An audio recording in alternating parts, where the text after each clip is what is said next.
In the world of paganism and priesthood, we are learning the three knots on a belt. Whether you're Catholic or whether you're pagan, it's sort of the same thing and yet different. A Catholic priest cannot be married because that's their predilection. A pagan priest can most certainly be married, and that's his, well, hope in life. What we do know about priesthood is that it does require some servitude. So that might be the first knot on a robe. The second knot tends to be, until the right person comes along, celibacy.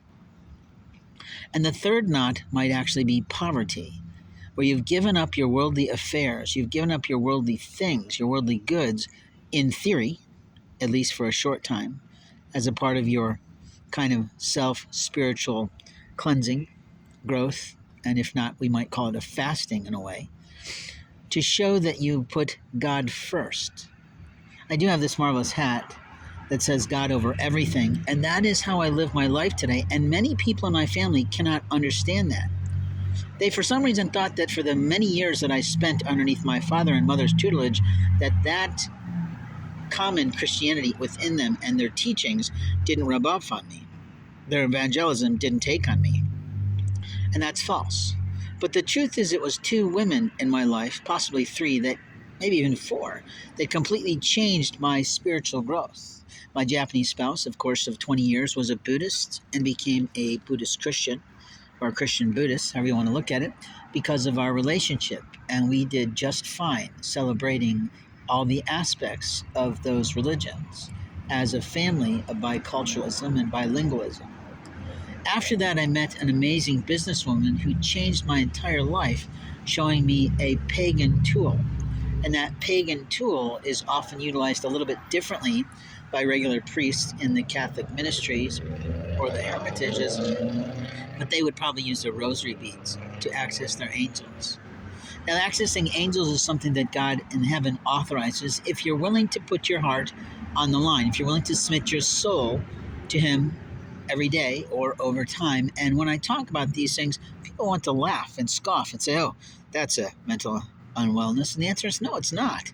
Our entire fucking country was founded on faith practices, on the desire to pursue God in a way that was different than it was practiced back home in England or Germany or Italy or wherever the hell these people came in from long, long, long ago, when we were facing the Indians and other challenges of the Midwestern states and along the borders, you know. In the end, the white men seem to have won, and we've pushed our alcoholism and our smoking into those communities, which was somewhat immoral. But we did the same things overseas, where we shoved our cigarettes to the third world countries, such as, at the time, Japan, Korea, China, etc. And so we cleansed ourselves up in a way, but when we sent that elsewhere, you see. Now, I can get off track in the topic I'm talking about, but the truth is that when I'm talking to you full force, full of life, full of course. And what I'm saying to you is that in the Lord's house, there are many rooms. And God makes everyone. But what He doesn't make is a liar, an abuser, and a bitch and manipulator. You see, the manipulator is always trying to cover their ass for the things they abused in someone else's rights, the things they've stolen away from someone else's responsibilities and, again, rights. The person who steals mail and impedes someone's right to receive it is a thief, whether it's day or night. And it's illegal to do so under federal law, and most of us who are adults know this. But the childlike mind says, I'm going to take this for me. I'm going to prevent you from being all you can be. And that's the lie you've told yourself in front of God in the sky or in heaven or whatever you like to believe in. But please don't go to church on Sundays if you can't accept that God is ever present.